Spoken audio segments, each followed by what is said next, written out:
Bonjour à tous, donc nous allons utiliser GeoGebra pour résoudre une équation différentielle du premier ordre avec et sans second membre. Comment ça marche avec GeoGebra? Eh bien écoutez, on commence avec l'équation du type y' moins 2y égale 0. Dans GeoGebra, vous cliquez sur calcul formel, donc dans le menu affichage, calcul formel, et vous avez la fenêtre suivante qui s'affiche.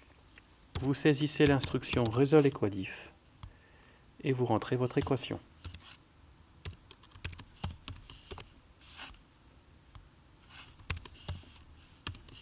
Vous cliquez sur Entrée et vous avez d'afficher l'ensemble des solutions de cette équation différentielle. Y est égal à C1 exponentielle de 2x. C1 étant une constante, vous avez donc une infinité de solutions à cette équation. Si maintenant je cherche la solution de cette équation différentielle qui passe par un point dont on vous donne les coordonnées, vous allez choisir la deuxième possibilité. Dans ce qui vous est proposé, vous cliquez sur y', vous remplissez y' moins 2y égale 0, et dans les coordonnées du point, vous allez marquer, on va considérer la solution qui passe par le point de coordonnées 0,5. Attention, avec GeoGebra, l'abscisse et l'ordonnée d'un point sont séparées par une virgule, alors qu'en toute rigueur, il faudrait bien entendu un point virgule. Là c'est rigoureux, là ça l'est mathématiquement un peu moins. Vous saisissez cette instruction, vous appuyez sur valider et vous avez la solution qui passe par le point de coordonnées 0,5. Elle est de la forme y est égal à 5 exponentielle de 2x. Autrement dit, la constante de la solution générale vaut 5. On peut tracer facilement la fonction en cliquant ici sur ce petit point blanc. Vous avez la représentation graphique de cette fonction dans la fenêtre graphique de GeoGebra.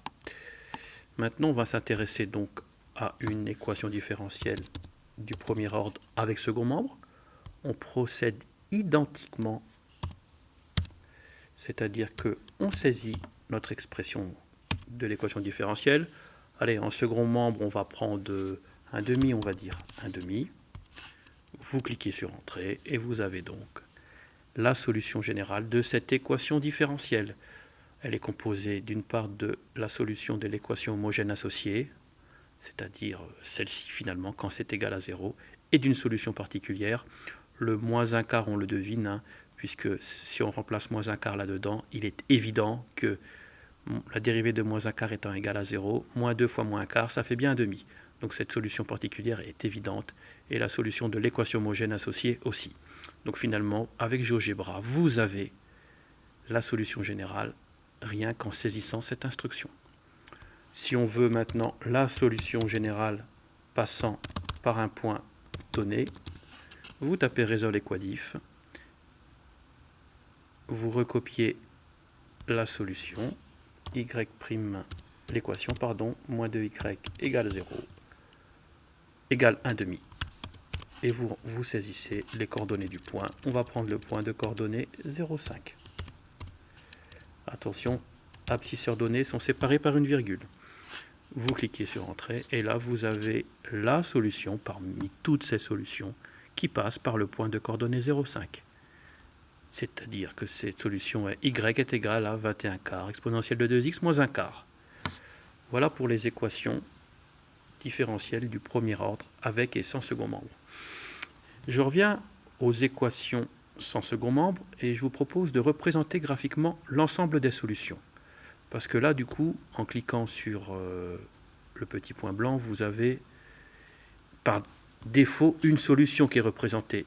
Et habituellement, GeoGebra considère que C1 c'est égal à 0. Du coup, vous avez représenté ici G de x est égal à 0. Alors, pour représenter l'ensemble des solutions, du moins une partie de ces solutions, vous allez dans Fenêtre graphique. Et dans la barre de saisie du dessous, vous allez rentrer Résolve équadif. Et vous allez choisir la troisième possibilité, ici. Alors, x initial, x final, c'est l'intervalle sur lequel va être représentée la fonction. On va prendre 0, 10. Alors, le y initial, en fait, je vais rentrer une valeur, k, et je vous expliquerai après la raison de ce choix. Et dans f' de xy, là il y a une petite astuce à savoir, c'est qu'en fait ici, il faut transformer notre équation différentielle et l'écrire sous la forme y' sans coefficient devant y' égale quelque chose.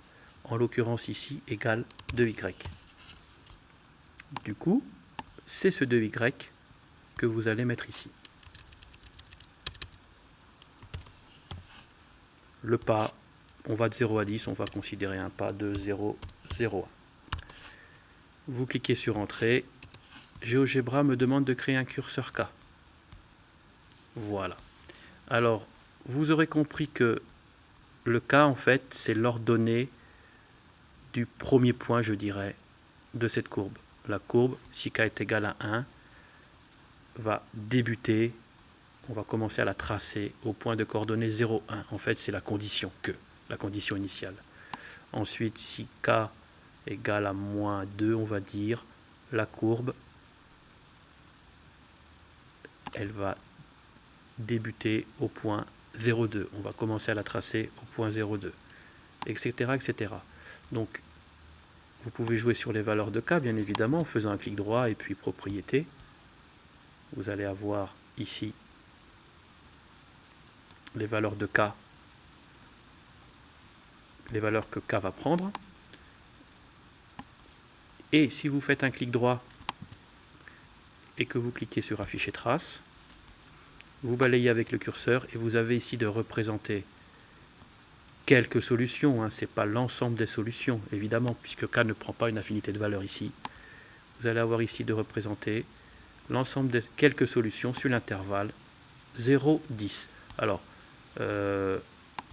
il n'est pas évident d'avoir une fonction représentée sur 0, 10. Pour le voir visuellement, il faudrait réduire considérablement la fenêtre graphique, comme je fais là. Et puis, en balayant le curseur, on peut, avec l'exponentielle, c'est pas facile, on devine finalement que la représentation graphique ne sera tracée que sur l'intervalle 0,10. Donc voilà, 3 propriétés importantes à savoir utiliser. Ces propriétés nous facilitent bien la vie. Voilà, merci beaucoup. À la prochaine, au revoir.